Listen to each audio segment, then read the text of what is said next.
Sir हे video कसा on करायचा video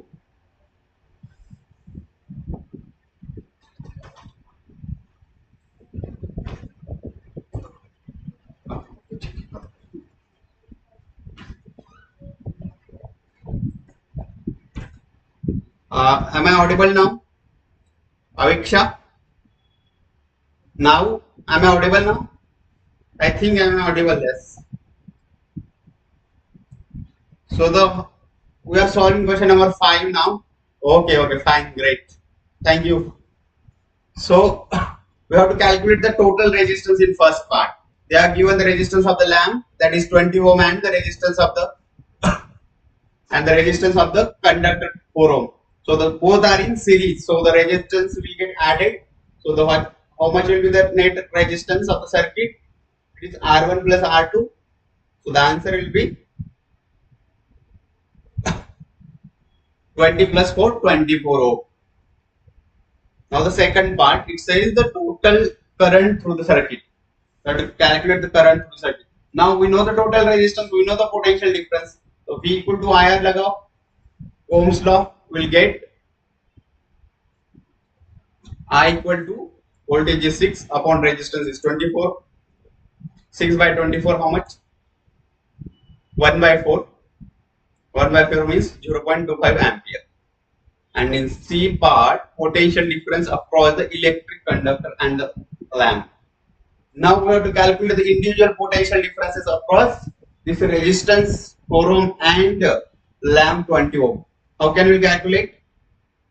I know the current passing through this circuit. So I know the current, I need to calculate the potential difference. I will again use Ohm's law. P, that is potential difference equal to I current into its resistance. I know the current 0.25, I know the resistance. So 0.25 into 4. 0.25 is nothing but 1 by 4. So 1 by 4 into 4, it will be 1 volt here and remaining 5 volt will be here. C.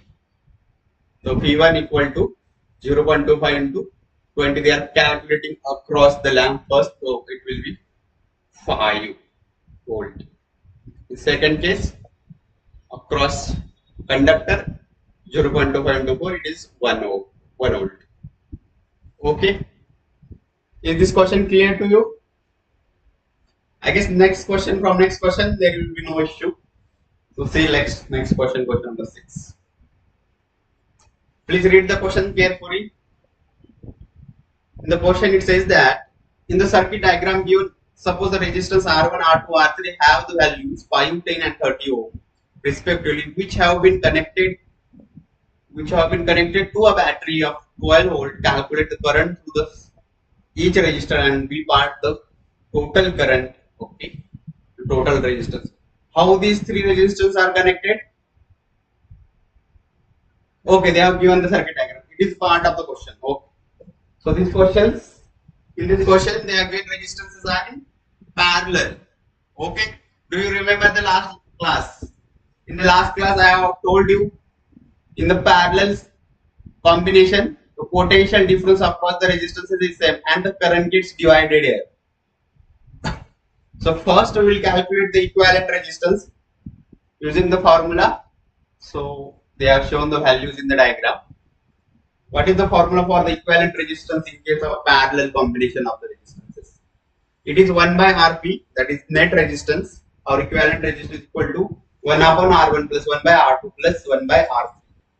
We will use that formula. So either we can do that or we can individually calculate the currents and then again add. In fact, they have us to calculate the current through each resistor. So how can we calculate the current through each resistor? Again using Ohm's law, V equal to IR. We have to calculate current I, it will be nothing but V by R. Potential difference they are already given, that is 12 volt. So for each resistance, potential difference is same 12 volt, but only the value of resistance is getting changed. See, the voltage V is 12 volt. They are okay. See, in first part, they want us to calculate. Okay, they are calculating first the equivalent resistance. Again, they have used the formula that we have learned in yesterday's class. They are calculated R equivalent. So that formula for the parallel combination is this: 1 upon R equal to 1 by R1 plus 1 by R2 plus 1 by R. So put the values of R1, R2, R3, you will get answer as, so base equate करते हैं. So base सबसे ज्यादा 30 है, you can equate the all the bases to 30. तो इससे कितना multiply करना पड़ेगा? 6s. 6 into 5 30 और 6 आएगा. इधर we have to multiply and divide it by 3. So यहाँ 3, 6 plus 3 plus 1, it is nothing but 10. Okay, 10 by 30, 1 by 3. So RP will be 3 ohm. That is the equivalent resistance in case of parallel combination. We have calculated and it turns out to be 3 ohm. Actually, without using that also we can solve this problem. So they are now calculating the individual values of currents. The current I1 equal to voltage upon resistance. I1 voltage 12 is same for all the resistances. So 12 by 5. Why 5? Because we are calculating current in first resistance. That's why I have taken 5. That is the value of first resistance. 12 by 5 is nothing but 2.4. Now height 2 again 12 by resistance 2 is 10. 12 by 10 is 1.2 ampere. And third case 12 by 30. It is nothing but 0.4 ampere. That is the current through each resistance I have calculated. I1, I2, I3. Now to calculate the total current, either you can add these three currents, because the total current is split into three parts: I1, I2, I3. You can do that. Yeah, they are doing the same thing. They added it and this is the total current. Otherwise, how can you calculate total currents? You know the equivalent resistance that we have calculated, that is 3 ohm. We know potential difference 12. Again, apply Ohm's law, V equal to I into R. So I will be potential difference 12 by 3. That is R equivalent. 12 by 3 again turns out to be 4. So from both the method, you will get the same answer. Okay. Is it clear to you?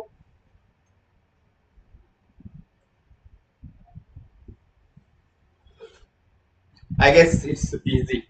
You can do it. Let's move to. Okay, Pranjali, good. Let's move to next question.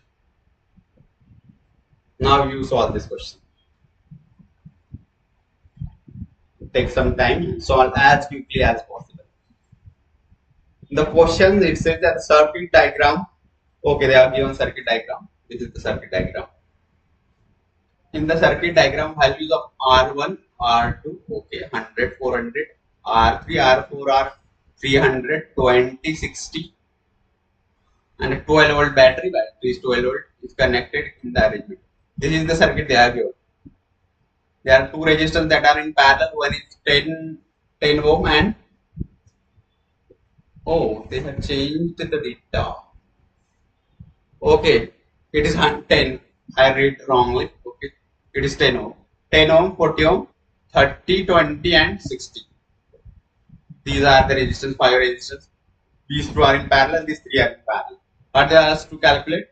Total resistance and total current. So first calculate the total resistance. How will you calculate? First calculate the parallel combination of these two. Then calculate the parallel combination of these two. You will get some answer from this. Let's say R1. From this you calculated and value something R2. Then these resistors R1 and R2 again in series. Then add these two resistors and then you will get the total resistance. So see, first let's calculate for these two. Okay, they are given data, they are writing the given data. So we have to find the resistance R equivalent and total current. Once you know the total resistance R, then we can calculate the total current using I equal to V by R. P will be 12 volt. They are given P equal to 12 volt. First calculate the R equivalent.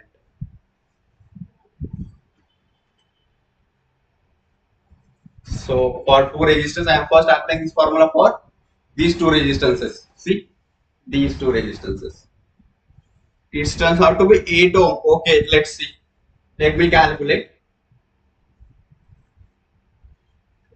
For these two, one is 10 ohm and other is 40.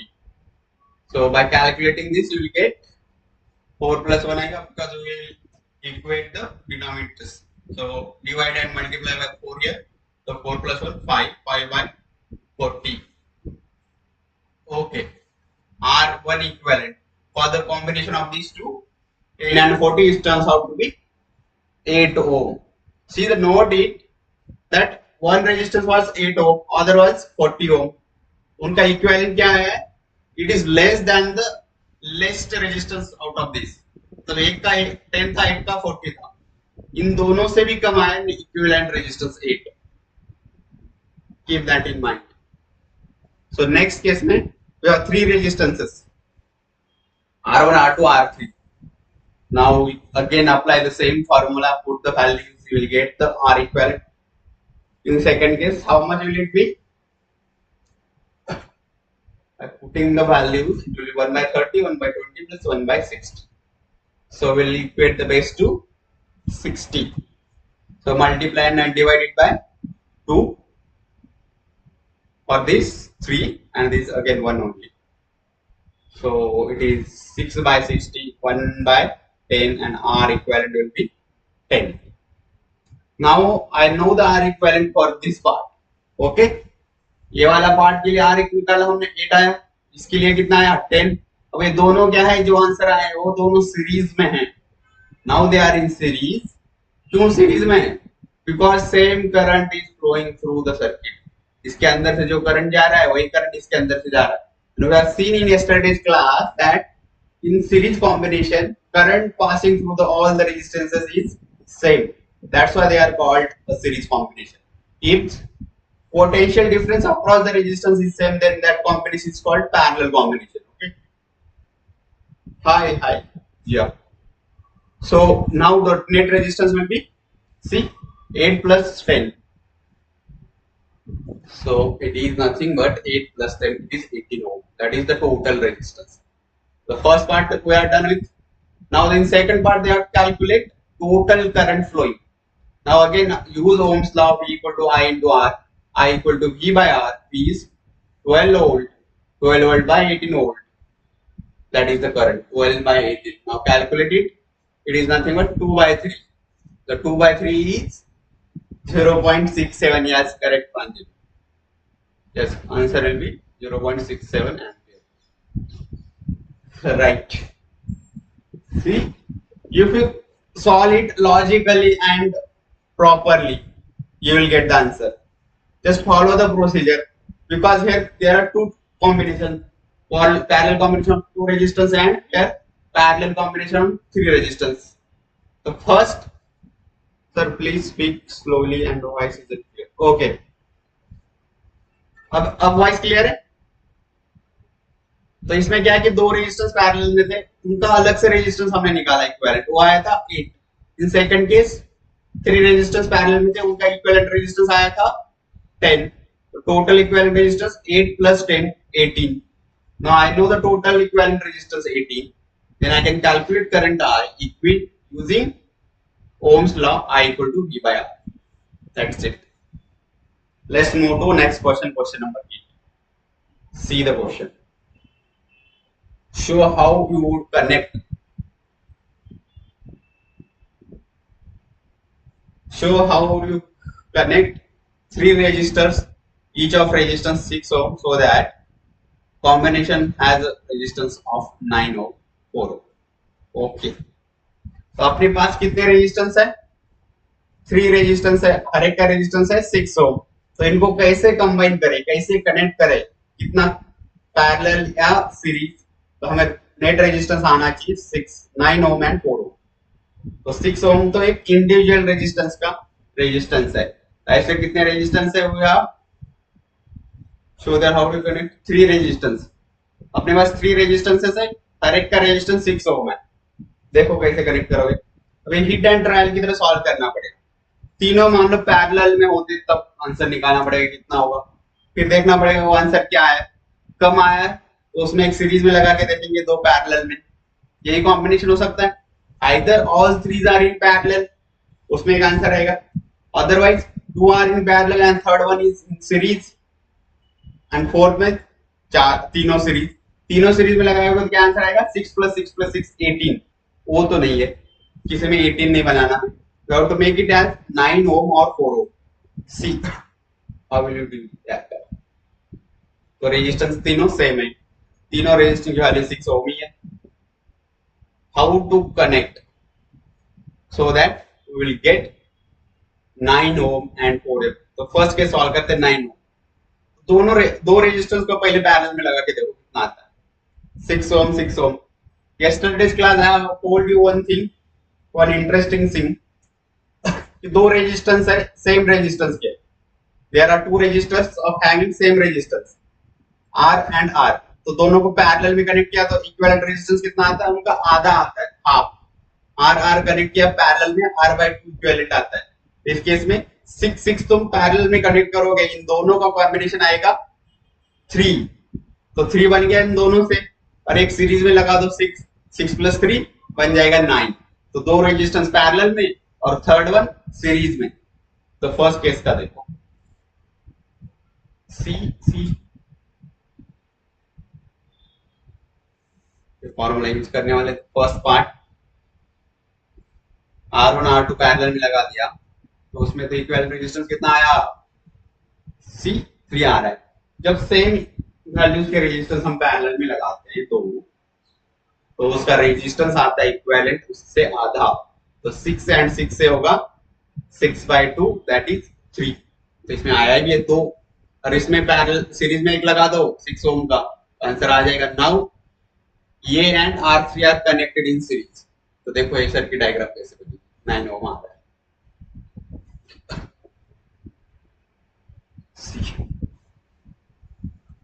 तो first part तो हमने solve कर लिया। कैसे करोगे? मैं लिख लेता हूं तुम्हारे लिए। सर्किट डायग्राम कैसे बनेगी? सीरीज, दो रेजिस्टेंस तो पैरेलल में, और थर्ड जो है इनके सीरीज में। ये 6 ओम है, ये 6 ओम है, ये भी 6 ओम। ये कॉम्बिनेशन जो बनेगा इससे हमें टोटल रेजिस्टेंस मिलेगा 9 ओम। टोटल बनेगा 9, जो हमें चाहिए। Let's move to next. अब क्या कर रहे हैं? सेकंड पार्ट में हमें नेट इक्विवेलेंट रेजिस्टेंस चाहिए 4 ओम। तीनों मान लो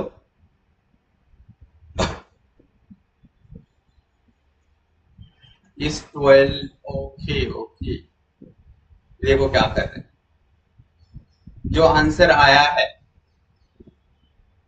लास्ट केस में, इस सीरीज 6 दोनों सीरीज को लगाया तो आ गया 12, फिर उसको पैरेलल में लगा दिया 6 के साथ। तो सेकंड पार्ट में 4 आंसर लाने के लिए क्या कर रहे हैं?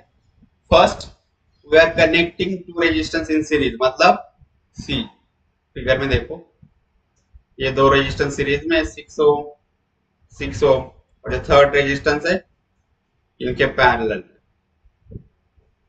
तो थर्ड के लिए फिगर बनाया मैंने, ये भी 6 ओम ही है।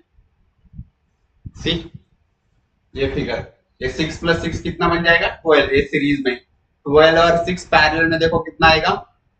12 और 6 वो आएगा 4, जो हमें चाहिए था।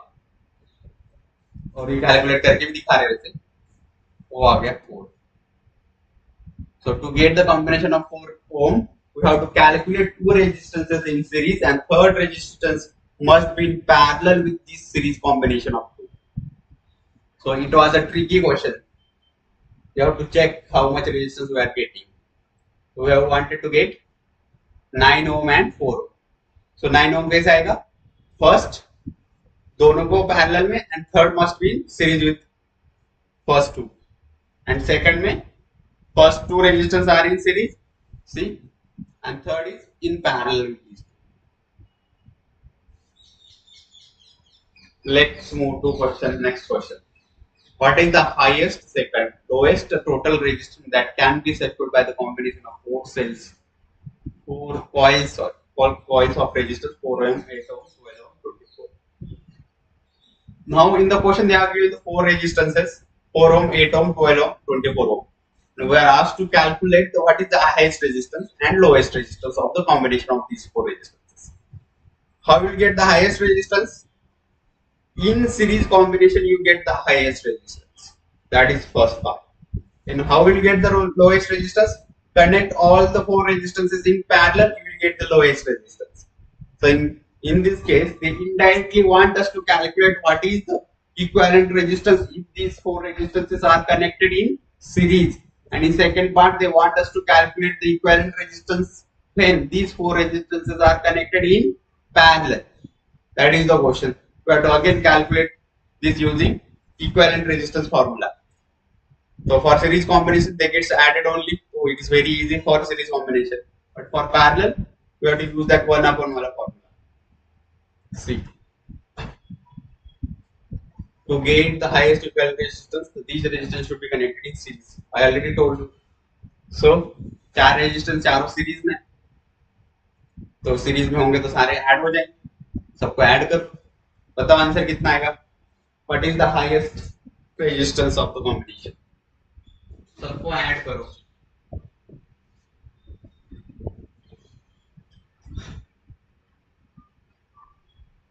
Just tell me the answer.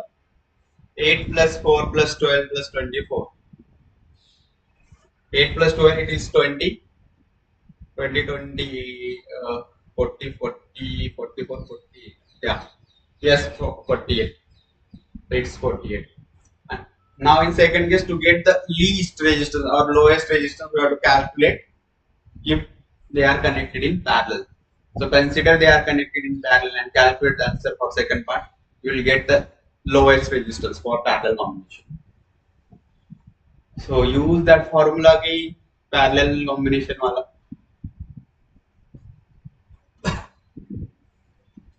See, by solving this you will get 12 by 24. It is nothing but 1 by 2. It is nothing but 0.5. Oh sorry, it's 1 by r. My mistake. It's 1 by 2 is 1 by r. So r is 2. Is it clear? Can you solve it now?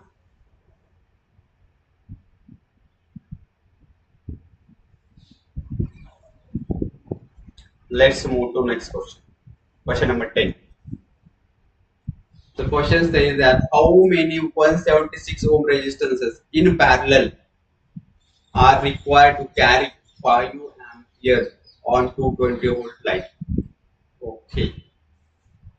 See, if you can solve this type of question, then you got the idea, you got the chapter. Okay.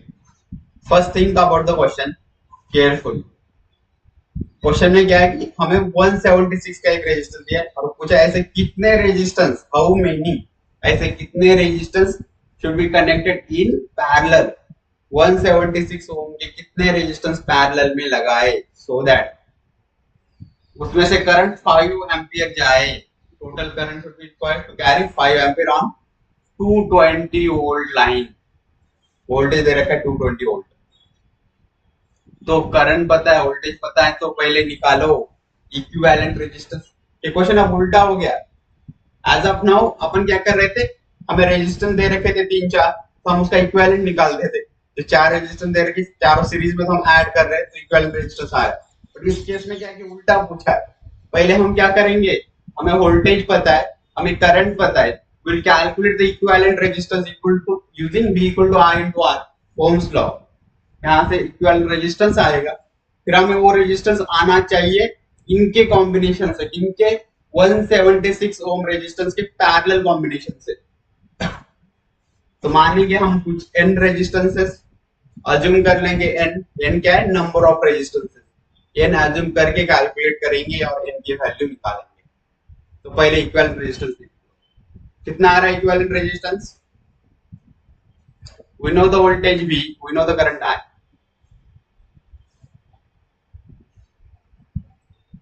सी ये तो given data हो गया. Number of resistance इन्होंने भी assume कर लिए n. ठीक. C V equal to I into R. Now they calculate R. Formula जो यूज होंगे बता रहा है, वैसे ये तो फॉर्मूला यूज होगा, इक्विवेलेंट रेजिस्टेंस आएगा जब R resistances same resistance R resistance ऐसे एन रेजिस्टेंस पैरेलल में लगाओगे तो इक्विवेलेंट रेजिस्टेंस आता है R by N. Note down this formula. ऐसे टोटल एन रेजिस्टेंस है आर आर आर ऐसे एन रेजिस्टेंस हम पैरेलल में लगाएंगे तो आंसर आएगा आर बाय एन. अब देखो मैंने क्या बोला था एक आंसर कि दो रेजिस्टेंस आर आर पैरेलल में लगा दे तो बन जाता है आर बाई टू. दो रेजिस्टेंसेस होते हैं तो आर बाई टू. ऐसे ही आर आर आर तीन रेजिस्टेंस होंगे तो इक्विवेलेंट रेजिस्टेंस पैरेलल में बन जाता है आर बाई थ्री. तो चार रेजिस्टेंस होंगे तो आर बाय फोर. पांच होंगे तो आर बाय फाइव. ऐसे ही एन रेजिस्टेंस होंगे तो आर बाय एन. तो आर बाय एन मतलब आर तो क्या रखा है 176. 176 बाय एन. ये क्या है इक्विवेलेंट रेजिस्टेंसेस है. R n resistances are connected in parallel. ठीक ओके 176 बाय. और पहले दूसरे और ये तो आ गया इससे दूसरे और आर इक्विवेलेंट कहां से निकाल सकते हैं हम इन दो वैल्यूज से 220 volt and 5 ampere. V equal to I R लगाओ इन दोनों वैल्यूज के ऊपर आर इक्विवेलेंट निकालो वहां से. तो आर इक्विवेलेंट आया V बाय I. वोल्टेज दे रखा है 220 वोल्ट 5 एम्पियर करंट. सॉल्व करो ये आएगा 44 ओम. ठीक. अब ये 44 क्या हो गया आर इक्विवेलेंट. और एक किसके इक्विवेलेंट होना चाहिए आर बाय एन से. दोनों के इक्विवेलेंट करो इक्विवेलेंट निकालो. आर कैसे ऑलरेडी गिवन है. आर इक्विवेलेंट में पता है जब आर एन रेजिस्टेंसेस आर ओम के पैरेलल में लगते हैं तब आर बाय एन आता है. तो इन दोनों को इक्वेट करो वैसे भी सॉल्व करने का लो. एन की वैल्यू आएगी total resistance 176 upon R equivalent. उसको 44 से डिवाइड करो तो एन का वैल्यू आएगा 4. तो ऐसे कितने रेजिस्टेंस चाहिए होंगे हमें 4 resistances. We need 4 resistance to do that. Okay these are final answer.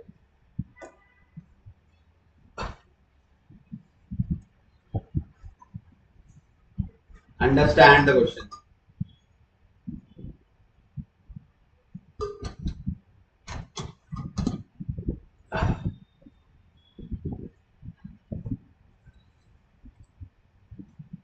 Next question करें अब. सॉरी फॉर दैट स्लाइड बीच बीच में आती रहती है. सो क्वेश्चन नंबर 11 सॉल्व करो. A hot plate of electric oven connected to 220 volt line has two resistance coils A and B, each 24 resistance, which may be used separately in series, okay, or in parallel. What are the current in three cases? Okay. Question समझ में आया क्या. तो क्या दे रखा है. एक तो पावर सप्लाई दे रखा है वोल्टेज V 220 वोल्ट. V हमें पता है. और जो ओवन है उसकी कॉइल है उसका रेजिस्टेंस है. दो कॉइल्स है उनका हर एक का रेजिस्टेंस 24 ओम है. 24 ओम. तो दो कॉइल से ए एंड बी हर एक का रेजिस्टेंस 24 ओम है. अब तीन केसेस बन रहे हैं तो इंडिविजुअली बस एक कॉइल लगा दी तब कितना करंट आएगा एक पूछा है. दूसरी केस जब उनको पैरेलल में लगाएंगे तब कितना करंट आएगा वो पूछा है.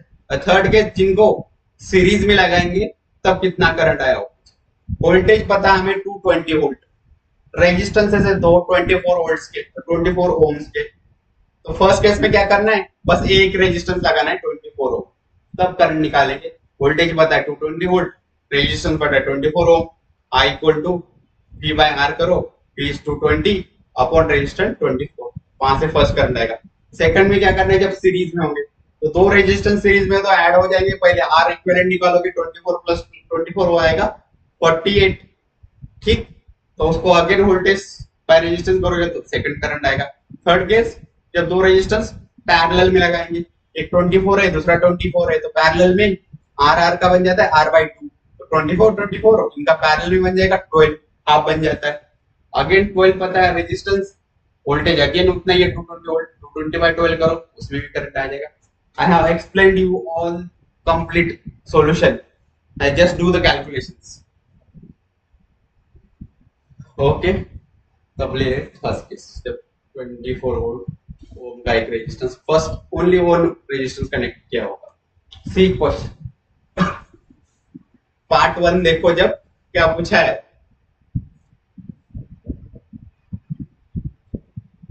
फर्स्ट पार्ट है सेपरेटली यूज कर रहे हैं, मतलब जब एक ही यूज करेंगे सेपरेटली, एक ही यूज किया तब. तो रेजिस्टेंस पता है, वोल्टेज पता है, करंट निकालो, बहुत ही इजी है. V equal to I into R से बताओ. सेकंड केस बनेगा जब दोनों को सीरीज में लगाएंगे, आई हैव एक्सप्लेन्ड इट. और थर्ड केस बनेगा जब तीनों को पैरेलल में लगाएंगे, राइट. ये तीन केसेस है, तीनों में करंट निकालने. पोटेंशियल डिफरेंस भी वोल्टेज जो है वो सब में सेम ही है 220 volt. Just you have to calculate currents using V equal to I into R. Okay, see all three case are in front of you. अब देखो इसमें हर एक में करंट कितना आया. तो फर्स्ट में तो बहुत इजी है, फर्स्ट में वोल्टेज पता है हमें कितना है. अच्छा वो दोनों देखो केस से वाइज चलते हैं. जब सेपरेटली लगाएंगे तब तब वोल्टेज 220 वोल्ट, तो वोल्टेज सेम ही है. रेजिस्टेंस बस एक कनेक्ट होगा तो रेजिस्टेंस की वैल्यू होगी 24 होगा, 220 by 24. इसमें से करंट आ जाएगा. ये सबसे इजी पार्ट था. केस 2 में क्या है कि जब सीरीज में कनेक्ट करेंगे तो नेट इक्विवेलेंट रेजिस्टेंस 24 प्लस 24 होगा, दैट इज 48. तो 48 पहले तो रेजिस्टेंस हो गया. अब करंट निकालना है तो again voltage 220 volt upon resistance 48, तो 220 वोल्ट बाय 48 आंसर आएगा 4.58. एंड सेकंड थर्ड पार्ट में resistances are connected in parallel. 24 ohm 24 ohm के दो रेजिस्टेंस पैरेलल में कनेक्ट करोगे तो कितना आएगा रेजिस्टेंस पैरेलल में, उसका आधा आएगा 12 ओम. तो देखो इसका आधा ही आएगा 12 ओम आ गया 12 ओम. अब अगेन लगाओ ohm's law. I equal to V by R, voltage again उतना ही है 220 वोल्ट, तो 220 by 12 सॉल्व कर लो. ये आएगा कुछ 18.33 एम्पियर. तीनों पार्ट्स हो गए. Got it.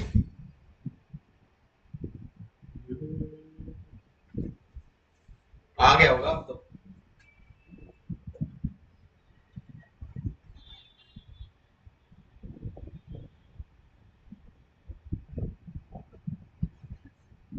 is it clear now? समझ में आ रहा है क्या हो रहा है.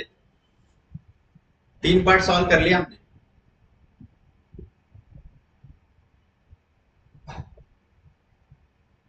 ये अपना हो गया फाइनल आंसर. हर एक केस में इतने इतने करंट्स आएंगे. फर्स्ट में 9.166, फिर इसमें ये, इसमें. Let's move to next type of questions. नया टाइप देखते क्या है. टाइप बी, जिसमें V equal to I into R लगता है और resistance R equal to rho L by A, ये फॉर्मूला लगता है. याद है ये फॉर्मूला पढ़ा था जब रेजिस्टेंस जब पढ़ा था हमने. ये resistance R equal to rho L by A, ये फॉर्मूला देखा था हमने. रो क्या है यहाँ पे, रो है रेजिस्टिविटी, L क्या है लेंथ ऑफ अ कंडक्टर. कोई कंडक्टर होगा उसकी लेंथ होगी L, और ये क्या है उसका area, area of cross section. उस सिलिंड्रिकल कंडक्टर होगा तो उसका एरिया फॉर क्रॉस सेक्शन क्या आएगा, पाई आर स्क्वायर. मतलब एक सर्कल देखिएगा, उसका रेडियस r होगा तो area of cross section pi R square. इन फॉर्मूले के बेस के ऊपर हमें निकालने हैं क्वेश्चन. ठीक याद आ रही है. ये तो ओम्स लॉ ही है, V equal to I into R. Second resistance R equal to rho L by. और ये भी पता था रो किस पे डिपेंड करता है, बस मटेरियल पे डिपेंड करता है. और रेजिस्टेंस उस कंडक्टर पे डिपेंड करता है, कंडक्टर की लेंथ क्या है, उसका एरिया क्या है, उस पे डिपेंड करता है. Let's solve this type of question. इस टाइप में फर्स्ट क्वेश्चन सॉल्व करते हैं। See the question, how much current will an electric bulb draw from a 220 volt source? How much current will an electric bulb draw from a 220 volt source if the resistance of the filament is 1200 ohm? Second, how much current will the electric heater coil draw for 220 volt if the resistance of the heater coil is 100 ohm? दो question है, similar ही question है, दोनों में potential दे रखा है, resistance दे रखा है, हमें पूछा है करंट। इससे आसान क्वेश्चन हो ही नहीं सकता। क्या यूज करोगे? Ohm's law, V equal to I to R। Solve it. Tell me the answer for the part A. Calculate and tell me the answer for the part A. What is the correct value? So first I will write the data. Circuit हमें पता है इसका circuit बनेगा, तो we know it is already. तो ये तो तुम्हारे लिए तो बच्चों वाला खेल हो गया, ये तुम्हें ऑलरेडी पता है। हमारे फाइनल आंसर बताओ कोई, दोनों केस में करंट्स कितने आएंगे बताओ। एनीवन गिवन डेटा लिखा, जब वोल्टेज फर्स्ट केस में 220 वोल्ट, रेजिस्टेंस 12 ओम और 1200 ओम, और दूसरे केस में वोल्टेज V2 220 वोल्ट ही होता है और रेजिस्टेंस R2 100 ओम है। दोनों केस में हमें निकालना है I1 I2। किसी का आया आंसर? बहुत ही सिंपल है, बहुत ही बेसिक क्वेश्चन हो गया ये, V equal to I into R का।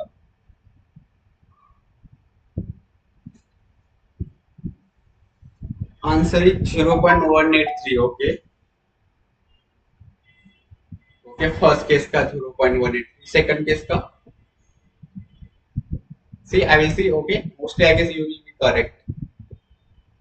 लेट्स सी फर्स्ट, मैं कैलकुलेट करता हूँ फिर बताता हूँ सही है या गलत। देखो फर्स्ट केस के लिए V equal to I into R लगाया, तो वोल्टेज दे रखा है 220 वोल्ट, करंट हमें निकालना है, रेजिस्टेंस की वैल्यू भी दे रखी है 1200 वोल्ट। ओके ओके, तो इसको सॉल्व करो, 220 अपॉन 1200, इसको सॉल्व करके देखो ये आता है 22 अपॉन 120, इसको 2 से डिवाइड कर सकते हो, आएगा 11/60, आएगा 0.18। Again correct, yes. अरे सही सही आ रहा है तुम्हारा। सेकंड का क्या बताया? 2.2 ampere. Okay see, let's see. और सेकंड के सेम फार्मूला यूज करके 220 वोल्ट करंट निकालना है, आर की वैल्यू दे रखी है कितनी? 100। इसमें तो डिवाइड करना बहुत आसान है, 100 से 220 को 100 से डिवाइड करोगे तो आएगा अगेन 2.2। यस, 0 0 कट होएगा, 22/10, it is 2.2 ampere. Yes yes, correct correct. तो देखो दोनों सबको क्लियर है, बहुत ही इजी था ये वाला टाइप का क्वेश्चन, इससे हार्ड हमने क्वेश्चन ऑलरेडी कर रखा है, तो ये तो बहुत ही इजी था। V equal to I into R लगाओ बस, दिस वाज इजी वन। तो दोनों केस में आंसर से आ गए, एक बार देख लो, किसको डाउट हो तो देख लो, ठीक है। Let's move to next question. Read the question and start solving. हमने ऑलरेडी थ्योरी पढ़ी है, so you can solve the question, no problem.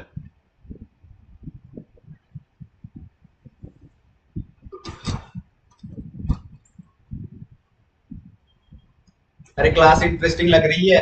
कुछ समझ में आ रहा है मेरा क्या पढ़ा रहा हूं मैं, कैसे क्वेश्चन सॉल्व कर रहा हूं? नहीं समझ में आ रहा है क्या? बताओ, चैट बॉक्स में बताओ क्लास कैसी लग रही है, समझ में आ रहा है नहीं आ रहा है, स्पीड कम है ज्यादा है, कुछ जो भी तुम्हें लगे वो बताओ, फीडबैक अकॉर्डिंगली हम कम ज्यादा कर लेंगे, कोई दिक्कत नहीं है। Okay Pranjali, okay good. So question 2 में देखो, the potential difference between the terminals of a electric heater is 60 volt. Okay, एक हीटर है, उसके अक्रॉस का पोटेंशियल डिफरेंस दे रखा है 60 वोल्ट। हमें V पता है 60 volt. When it draws a current of 4 ampere, जब ये 4 एम्पियर करंट ड्रॉ करता है from the source, what current will the heater draw if the potential difference is increased to 120 volt? Interesting. तो जब 60 volt का source लगाते हैं तब वो करंट ड्रॉ करता है 4 एम्पियर। अब क्या किया उन्होंने, क्या किया, potential difference increase to 120 volt. Potential difference बढ़ाया तो वोल्टेज बढ़ाया तो करंट भी बढ़ेगा। क्यों? Voltage is directly proportional to current. कैसे? V equal to I into R। तो वोल्टेज डायरेक्टली प्रोपोर्शनल है करंट से, तो इन्होंने वोल्टेज बढ़ाया तो 60 था पहले, 60 वोल्ट था, अब 120 वोल्ट किया। तो करंट पहले था 4 एम्पियर, अब पूछा कितना होगा। लॉजिकली बताओ, without solving the question can you tell me the answer. V equal to I into R होता है। इन्होंने क्या किया, पोटेंशियल क्या किया, 60 का 120 मतलब डबल किया। 60 का 2 टाइम्स कितना होता है, 120, राइट। तो 60 का इन्होंने पोटेंशियल डबल किया तो करंट भी क्या होगा, डबल होगा। तो आंसर क्या आएगा इसका, 4 एम्पियर अभी का है तो उसके इसमें आंसर आएगा 8 एम्पियर। बिना पेन उठाए, बिना पेन चलाए आंसर बता सकते हैं? कैसे बताओगे? ओम्स लॉ पता होगा तो बिल्कुल बता सकते हैं। V equal to I into R. ये क्या कर रहे हैं, पोटेंशियल को डबल कर रहे हैं। पोटेंशियल डबल होगा तो करंट भी डबल होता है। तो पोटेंशियल डबल क्यों हो रहा है, कैसे से समझ रहे हैं? यहाँ देखो 60 होता है इनिशियली, अब 120 वोल्ट है, डबल हो गया पोटेंशियल, तो करंट भी डबल ही होगा। देखो सॉल्व करो, तुम्हें ऐसा नहीं समझ आ रहा था, बिल्कुल सॉल्व करो, वैसे ही सॉल्व करेंगे। तो ये क्या करेंगे, पहले रेजिस्टेंस निकाल लेते, पहले वोल्टेज और करंट पता है तो पहले रेजिस्टेंस निकाल, उस रेजिस्टेंस का यूज करके हाँ करंट निकालना, वैसे भी कर सकते हैं, कोई दिक्कत नहीं। तो देखो, तो पहले इन्होंने निकाला रेजिस्टेंस, रेजिस्टेंस कितना आया इनका, वैसे रेजिस्टेंस हमें आ रहा है, कैसे निकालेंगे, हमें पता है potential V 60 volt, we know the current I 4 ampere, we know V, we know I, can we calculate the resistance R equal to V by I, same formula they have used, 60 by 4 is nothing but 15, so the resistance is 15 ohm. Now they are connecting 120 volt source, अब वो जो electric heater है वो तो same ही है तो उसका रेजिस्टेंस चेंज नहीं होगा, इस केस में भी R की वैल्यू कितनी होगी, सेम ही होगी जो हमने ऑलरेडी निकाली है 15 वोल्ट, सॉरी 15 ओम। तो उसको यूज करके आगे करंट निकालना है V by R। तो वोल्टेज है 120 by 15, आंसर देखो 80 आएगा, आ भी रहा है। ये देखो इनका भी आंसर 80 आया है। ये तो लॉन्ग मेथड हो गया, इतना करने की जरूरत नहीं थी, मैंने तो बिना पेन चलाया तुमको आंसर बता दिया कैसे निकाल सकते हो। ठीक, जिसको वो समझ नहीं आ रहा है उनको तो ये मेथड तो पता ही है सबको, ये तो तुम कर ही सकते इस मेथड से।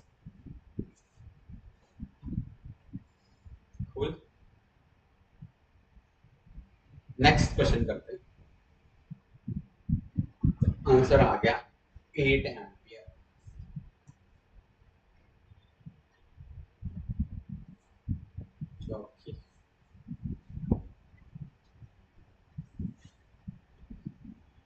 See, the next question says the resistance of a metal wire of length 1 meter is 26 ohm at 20 degrees Celsius. If the diameter of the wire is 0.3 mm, what will be the resistivity of the metal at that temperature? Okay. See formula पहले बता कौन सा use होगा, are का। इसने क्या पूछा है, रेजिस्टिविटी। हमें रेजिस्टेंस पता है, हमें लेंथ पता है, in fact we know the diameter, from that we can calculate area pi R square और pi D square by 4। So इन तीन चीजें पता है, हमें निकालनी है एक चीज रेजिस्टिविटी। तो कौन सा फॉर्मूला यूज होगा ये बताओ। रेजिस्टेंस पता है, एल पता है, ए पता है, रो निकालना है रेजिस्टिविटी। ऐसा कौन सा फॉर्मूला, इसमें सब आते हैं, तीनों पुट कर देंगे और एक ही वैल्यू निकाल देंगे।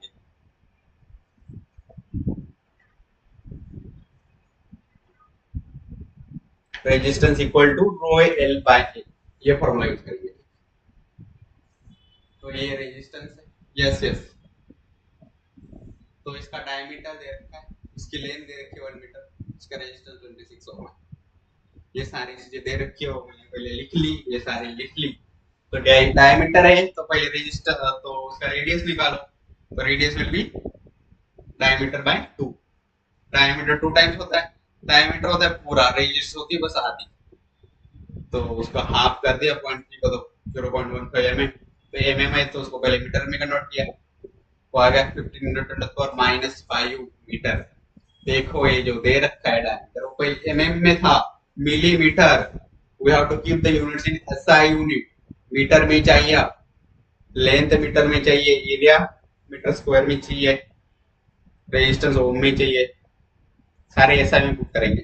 तो पहले एरिया निकालना पड़ेगा, पहले एरिया, तो resistance is equal to rho L by, तो यहाँ से रो क्या आएगा, रो अलग सेपरेट करो, ये डिवीजन में तो मल्टीप्लीकेशन जाएगा, लेंथ ऊपर है तो नीचे चली जाएगी, तो रो आ गया R A by L, R की वैल्यू गिवन है, एल डायरेक्टली गिवन है 1, R but area directly given है, एरिया कैसे निकलेगा, पाई आर स्क्वायर से निकलेगा, पाई तो पता ही होता है सबको 3.14 या 22/7, आर हमने निकाल के रखा है d/2 से, सारी वैल्यूज पुट करो, देखो बहुत कॉम्प्लिकेटेड हो गया कैलकुलेशन, तो वैल्यूज देखो, आर 26 ओम में किया, पाई 3.14, आर क्या है, रेडियस वो है 15 × 10⁻⁵, उसका स्क्वायर किया, अपॉन लेंथ है 1 मीटर, तो उसको 1 मीटर पुट किया, वैल्यूज अच्छे से पुट करो, अब पुट करने के बाद कैलकुलेशन करो, ये तो एज इट इज, ये भी एज इट इज, इसका स्क्वायर करो, 15 का स्क्वायर 225, 10⁻⁻ कितना ही है, 10⁻5 था, 10⁻6 से -10 आना चाहिए, गलत, -10 आना चाहिए। अब इसको मल्टीप्लाई करो, पावर एडजस्ट करो, तो आंसर ये आएगा,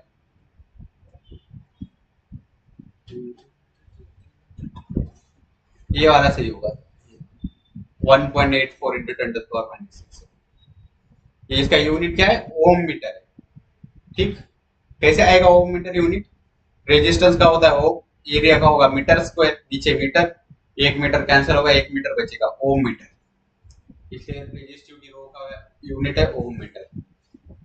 कैलकुलेशन आई नो कॉम्प्लिकेटेड है, गंदा है, बट सॉल्व करके आंसर तो आ जाएगा।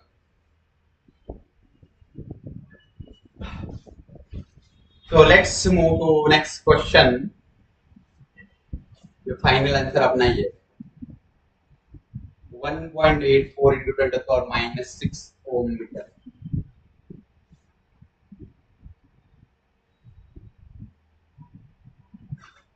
Next question. Again, a wire given. A wire of a given material having a length L and area of cross-sected A has a resistance O. What would be the resistance of another wire of the same material having length L/2 and area of cross-section 2A? See, देखो कैसे किया, मतलब initially इनके पास एक wire था जिसका area A था, उसकी लेंथ कुछ एल थी, तब इसका रेजिस्टेंस क्या था 4 ओम। अब दूसरा वायर ही क्या है, उसी मटेरियल का है, मटेरियल चेंज नहीं हुआ, मटेरियल चेंज नहीं हुआ मतलब रेजिस्टिविटी रो की वैल्यू चेंज नहीं होगी, रो सेम रहेगा। इस केस में क्या कर रहे, इसका एरिया क्या कर रहे, डबल कर रहे 2a, और लेंथ कर रहे हाफ। बेसिकली इन्होंने क्या है, इस वायर को फोल्ड किया, वहां से फोल्ड करना मतलब बीच में से मोड़ दिया, इसको बीच में से बेंड करने के बाद ये एरिया ए था, अब ये ए प्लस ये 2a बन जाएगा, टोटल एरिया ये 2a हो गया, और लेंथ आधी होगी, टोटल एल थी, बीच में से बेंड किया तो लेंथ होगी L/2। अब इस केस में क्या होगा, रेजिस्टेंस, अब रेजिस्टेंस का फॉर्मूला लगाओ, तो resistance equal to rho L by rho तो सेम रहेगा, लेंथ हो गई हाफ, तो हाफ का फैक्टर आएगा, अपॉन अपॉन में आता है एरिया, एरिया डबल हो गया तो इसका भी एक फैक्टर आएगा हाफ, तो टोटल फैक्टर आएगा 1/2 × 1/2, 1/4 का फैक्टर आएगा आगे, तो 1/4 हो जाएगा, रेजिस्टेंस इनिशियल था 4, 4 का 1/4 होगा 1 वो आंसर होगा 1। ठीक, मैंने कोई भी पेन नहीं चलाया अभी तक, देखो। तो अब आंसर तो लिखेंगे, अब प्रॉपरली बोर्ड के एग्जाम में आएगा तो प्रॉपरली लिखेंगे, बिल्कुल लिखेंगे। हमें पता होना चाहिए, आंसर निकालना आना चाहिए फास्टली। ठीक, देखो ये फॉर्मूला यूज होगा, दे रखा है ये इतना तो गिवन। फर्स्ट वाई के लिए rho L by resistance value 4 ohm given है, सेकंड के लिए निकालनी है रो एल बाई। उसमें क्या है कि रो एल बन गया एल बाई टू, एरिया बन गया 2a, उसको पुट करो तो 1/4 आगे आएगा, रो एल बाई ये रहेगा। अब हमें रो एल बाई पता है और रेजिस्टेंस पुराना है, उसकी वैल्यू यहाँ से पुट कर दो। समझ में आ रहा है क्या? आंसर आएगा 1 ओम। देखो हमें बिना बिना पेन उठाए बिना कैलकुलेशन के निकाला, उनका भी वही आया है। अभी तो ठीक है, बोर्ड के लिए तो ठीक है, तुम्हें लिखना भी पड़ेगा, बट 11th 12th में जब जेई नीट करोगे तो जेई नीट में अच्छा सेकंड पार्ट नहीं समझा, ओके। यहाँ तक ठीक है, रेजिस्टेंस फर्स्ट वायर था तब उसका रेजिस्टेंस लिख सकते हैं रो एल बाय, उसके रेजिस्टिव कुछ रो है, उसका लेंथ भी कुछ एल है और उसका एरिया ए कुछ। रेजिस्टेंस उन्होंने दे रखा था 4, फर्स्ट पार्ट तो क्लियर था। अब उन्होंने बोला कि सेकंड जो वायर लिया है उसी मटेरियल का है, जो वायर मटेरियल लिया दूसरा वायर उसका मटेरियल सेम है, इसका मतलब उसकी रेजिस्टिविटी चेंज नहीं होगी। हमने पढ़ा है resistivity depends only on the material, material same रखा है, मतलब एल्यूमिनियम का होगा तो एल्यूमिनियम ही यूज किया है सेकंड वायर में, तो रेजिस्टिविटी तो चेंज नहीं की, तो वो रो ही आया। सेकंड केस में रेजिस्टेंस का फॉर्मूला लिख ले रो एल बाय ए, उसका लेंथ क्या है एल बाय टू लेंथ, तो लेंथ की जगह एल नहीं लिखेंगे, उसकी लेंथ एल बाय टू है, तो रो लेंथ हो गई L by two upon area लिखते हैं, एरिया की वैल्यू सेकंड के लिए कितनी है 2a, तो एरिया की जगह 2a पुट किया। यहाँ एल और ये डायरेक्टली पुट करना क्योंकि इसकी लेंथ की वैल्यू तुमने दे रखी है क्वेश्चन में, उसकी लेंथ हाफ हो गई एल बाय टू हो गई है, उसकी जगह एल बाय टू पुट किया, और उसका एरिया 2 है तो एरिया की जगह 2a पुट किया। अब इस कैलकुलेशन में देखो ये अपॉन में एल बाय टू है, ये अपॉन में 2 है, तो 2 to 4 बन जाएगा डिवीजन में, 1/4 अलग हो गया, बचेगा rho L A, rho L by A बचे। अब इस रो एल बाय ए की जगह हमने क्या पुट किया, ये वैल्यू, क्यों ये देखो इस इक्वेशन पे रो एल बाय ए क्या है 4 हो, उसकी जगह 4 पुट किया, 1/4 इंटू 4 1 आ गया। अब ठीक है, समझ में आ रहा है? देखो एक बार फिर से, okay okay good, note down कर लो फिर, समझ में आ गया हो तो नोट डाउन कर ले।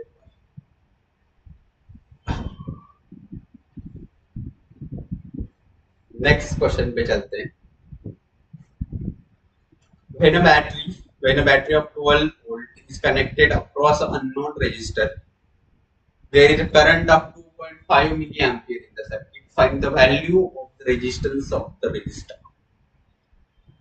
Resistor के resistance, value of the resistance of a resistor. हमें resistance निकालना है। जब 12 वोल्ट बैटरी लगाते हैं उसको और करंट 2.5 मिली एम्पियर फ्लो होता है। I guess this is very easy question यार, you please solve it. तो वोल्टेज दे रखा है 12 वोल्ट, करंट दे रखा है 2.5 milli ampere, milli means 10 to power -3, so it is we have to convert it into ampere.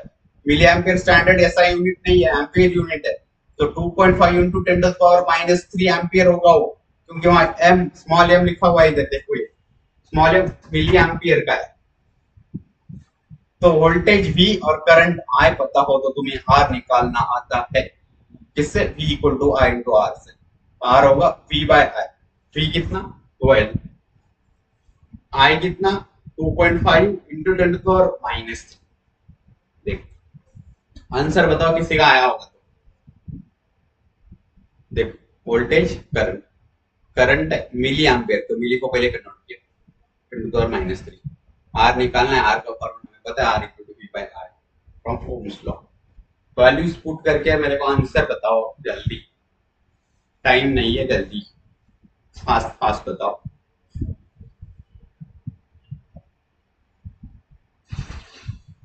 10 second दे रहा हूं तुम्हें। 10 सेकेंड बताओ आंसर आ रहेगा 10 9 8 7 6 5 4 वैल्यूज मैंने पुट भी कर रखी है देखो जल्दी बताओ आंसर चांस चला जाएगा 3 सेकंड बचे बस 2 2 किसने देख लिया होगा ये 1 आंसर बताओ कितना आएगा जल्दी इसका डिवीजन क्या होगा 10⁻³ नीचे ऊपर जाएगा तो +3 बन जाएगा तो यहाँ 3 जीरो आ जाएंगे तो 12,000 बन जाएगा नीचे 2.5 2.5 से डिवाइड नहीं कर सकते तो क्या कर सकते हैं तो इसको 5/2 लिखो जैसे भी तुम्हें कैलकुलेशन करना है कर लो आंसर आएगा 4800 दिस इज आंसर 4800 कैलकुलेशन में लगे सारे 4800 ये हो गया फाइनल आंसर बहुत इजी था यार B equal to I to R ही लगा है कुछ नया नहीं लगा है तुम्हारे लिए तो हर दिन की बात होगी अब कल से ही देख रहे हैं सर मेरा इतना आ रहा है ओके ओके देखो कैलकुलेट करते हैं मेरे पास कैलसी है उसमें देखता हूँ कितना आता है लेट मी चेक तुम फिर से ट्राई करना कैलकुलेशन करना तो आएगा 12,000 देखो नीचे -3 तो ऊपर +3 हो जाएगा तो ऊपर 12,000 बनेगा 12,000 डिवाइडेड बाय 2.5 नो 4800 ही आएगा चेक करो फिर से कैलकुलेशन मैं लिख के देखता हूँ इधर तुम्हें ये देखो पावर ऊपर जाएगी तो 12,000 बनेगा ऊपर नीचे 2.5 अब 2.5 से हम डिवाइड नहीं कर सकते 2.5 को मैं लिखा 5/2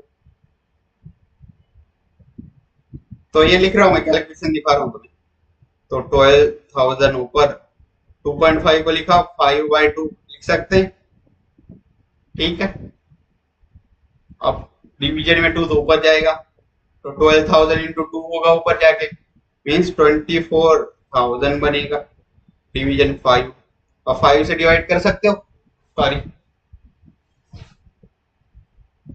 5 से डिवाइड कर लो तो बताओ कितना आएगा 5 से डिवाइड किया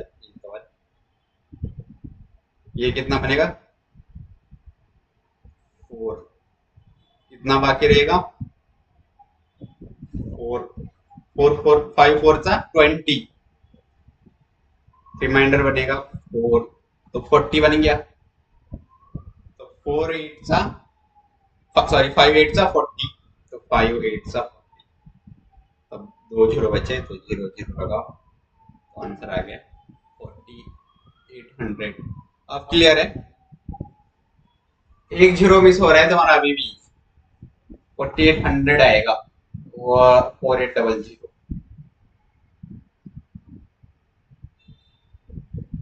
अगेन अच्छा अभी भी समझ नहीं आ रहा तो अगेन देखो देखो क्या लिखा है ये 12 लिखा है नीचे लिखा है 2.5 इंटू 10⁻⁻2 यही लिखा ये पावर ऊपर जाती तो पॉजिटिव हो जाती है तो 12 ऊपर गई इंटू 10⁻3 प्लस हो गया देखो नीचे 2.5 यहाँ तक ठीक है आगे लिखता हूं मैं तो 10⁻3 मतलब 1000 12 इंटू 1000 12,000 तो 12,000 आएगा ये ऐसे 12,000 डिवाइडेड बाय 2.5 12,000 डिवाइडेड बाय 2.5 ये आने के बाद कैसे सॉल्व करोगे 2.5 को लिखो 5/2 5/2 पुट करके ये आएगा इसको इधर लिख रहा हूँ 12,000 2.5 की जगह लिखो 5/2 5/2 होता है 2.5 इतना समझ आता है तो 5/2 तो 2 अगेन मल्टीप्लीकेशन गया तो 24,000 बन रहा है तो ये इक्वेशन अगेन आएगी 24,000 बाय 5 इसको डिवाइड होकर 4800 आएगा ओके भाई नेक्स्ट क्वेश्चन देखो when the resistance of electric component remains constant, let the resistance of the electric component remains constant while the potential difference across the two ends of the component decreases to half of its formal value at change occur in the current. अब ये तुम बिना question बिना pen चलाए बताओ मेरे को answer. मैं चाहता हूं तुम डायरेक्टली आंसर बताओ। क्या किया कि रेजिस्टेंस सेम रखा है, ठीक, तो V equal to I R में आर तो सेम रखा है, ठीक, V equal to I R में आर तो सेम रखा है, और उन्होंने क्या किया है, पोटेंशियल जो है डिक्रीज टू हाफ, पोटेंशियल हाफ किया है। ऑलरेडी मैंने एक ट्रिक बताई, पोटेंशियल हाफ किया तो करंट कितना होगा वोल्ट पहले हम यूज से, तो V equal to I into R है, आर में तो एक कांस्टेंट हो तो चला गया, वो कांस्टेंट रखना है, तो पोटेंशियल एक साइड पे पोटेंशियल है, एक साइड से करंट है, इधर पोटेंशियल को हाफ किया तो करंट इस साइड कितना होगा, पोटेंशियल को हाफ करोगे तो करंट क्या होगा,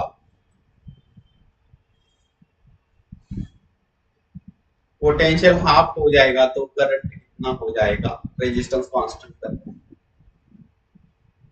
कोई बता दे उसमें मेरे को आंसर। कैलकुलेशन की जरूरत नहीं है, पहले लॉजिकली बताओ, कैलकुलेशन करते रह जाएंगे। तो पोटेंशियल हाफ होगा तो करंट भी हाफ ही होगा क्योंकि डायरेक्टली प्रोपोर्शनल है, तो V equal to I into R है, I equal to V by R, ये तो सॉल्व करते रहोगे तो आंसर आ ही जाएगा यार। तो पोटेंशियल V बाई 2 किया, अब अगेन उस फॉर्मूले V की जगह V बाई 2 पुट करना पड़ेगा, जब नया करंट निकालोगे V बाय आर करोगे, आर तो सेम ही रखा है, तो यहाँ पोटेंशियल क्या कर रहे हैं हाफ, तो यहाँ वोल्टेज V बाई 2 पुट करना पड़ेगा, तो V बाई 2 पुट किया, तो यहाँ V बाय आर उसको लिख सकते हैं I, तो आंसर आएगा, आगे 1/2 का फैक्टर आया था, करंट इनिशियल करंट के आधा आएगा, देखो ये current through the components will be become half, will also become half, और आना भी चाहिए था, बिना कैलकुलेशन से बता सकते थे हाफ ही आएगा।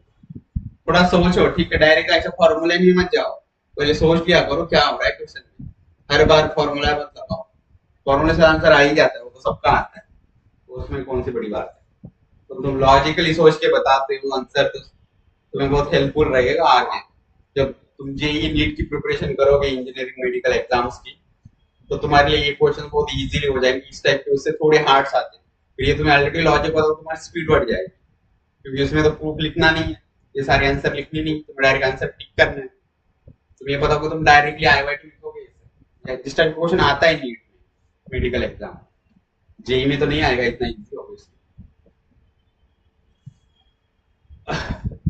देखो नेक्स्ट क्वेश्चन, ये लास्ट क्वेश्चन है आज का, draw schematic diagram, draw a schematic diagram of a circuit consisting of a battery of 3 cells of 2 volt each, 5 ohm resistance, 8 ohm resistance, 12 ohm resistance and a plug key all connected in series। easy है, एक battery है जिसमें कितने 3 cell है, सबका potential दे रखा है 2 volt, तो 3 बैटरी के पीछे एक के पीछे ऐसे 3 सेल लगाओ तो 2 वोल्ट की टोटल कितना हो जाएगा 6 वोल्ट, एक सेल 2 वोल्ट का है, तो ऐसे 3 सेल लगाए तो 2 इंटू 3 6 वोल्ट बन जाएगा, और 3 रेजिस्टेंस है 5, 8 और 12, 5 ओम, 8 ओम, 12 ओम, इन तीनों को सीरीज में लगाओ और प्लग की लगा दो, बन जाएगा सर्किट। ये देखो 3 रेजिस्टेंस है सीरीज में, 3 सेल्स है बैक टू बैक, टोटल 6, यहाँ एक की लगा दी, करंट ऐसे फ्लो करते, ये तो फर्स्ट पार्ट। सेकंड पार्ट में क्या है, putting an ammeter to measure the current to the resistor and a voltmeter to measure the current potentially across, तो इसमें तो करंट मेजर करना है, तो इसके सीरीज में एमीटर लगा दोगे, और पोटेंशियल डिफरेंस किसका मेजर करना है 12 ओम का, तो 12 ओम के अक्रॉस वोल्टमीटर लगाओगे, तो सेकंड पार्ट की तो है ही, वो बाकी सब सेम ही है, ऐड किया गया, करंट मेजर के लिए एमीटर लगाते, तो एमीटर हमेशा सीरीज में लगाते तो सीरीज में लगाए, और वोल्टमीटर पैरेलल में लगाते, इससे 12 ओम के पैरेलल में लगा दिए वोल्टमीटर, तो ये सेकंड पार्ट का आंसर, ठीक। I hope it's clear now, तुमने काफी सारे क्वेश्चन सॉल्व किए, ठीक, अराउंड 15 to 20 क्वेश्चन सॉल्व किए, हर एक टाइप का क्वेश्चन इसमें कवर हो गया है। तो आगे सबको समझ में आया होगा, होपफुली समझ में आया क्या सबको? तो समझ में आया होगा तो बिल्कुल लाइक करो, शेयर करो दोस्तों के साथ, ठीक? उनको भी समझ में आएगा, फिर तो भी जैसे समझ में आया है, पर नहीं आया हो तो क्या ही कर सकते हैं, ठीक? तो नेक्स्ट क्लास में फिर से समझाएंगे, टेंशन मत लो तुम। बताओ समझ में आया कि नहीं? ये आज का लास्ट, ये आज का लास्ट क्वेश्चन था। नेक्स्ट लेक्चर में जब मिलेंगे आगे क्वेश्चंस करेंगे, आगे थ्योरी बची है अपनी, इफेक्ट्स ऑफ इलेक्ट्रिक करंट पढ़ेंगे। हमने इलेक्ट्रिक करंट इलेक्ट्रिक सब पढ़ा, रेजिस्टेंस पढ़ा, पोटेंशियल पढ़ा, सेल्स पढ़े, बैटरी पढ़ी, वोल्टमीटर पढ़ा, एमीटर पढ़ा, की पढ़ी, बाकी सब पढ़ रहे हैं हम। अब इसके इफेक्ट्स देखेंगे, effects of electric current. Current की वजह से जब हीटिंग इफेक्ट होता है, जैसे गीजर में होता है पानी गर्म होता है हीटिंग इफेक्ट्स की वजह से, राइट? तो हीटिंग इफेक्ट पढ़ेंगे, मैग्नेटिक इफेक्ट्स पढ़ेंगे, तो heating effect of electric current ये सब हम पढ़ेंगे। इफेक्ट्स ऑफ इलेक्ट्रिक करंट पढ़ेंगे, उसमें से एक टाइप है हीटिंग इफेक्ट, दूसरा टाइप मैग्नेटिक इफेक्ट। जो भी सारे इफेक्ट्स होंगे सारे पढ़ लेंगे नेक्स्ट चैप्टर। सो आज के लिए इतना ही रखते हैं, टाटा बाय बाय।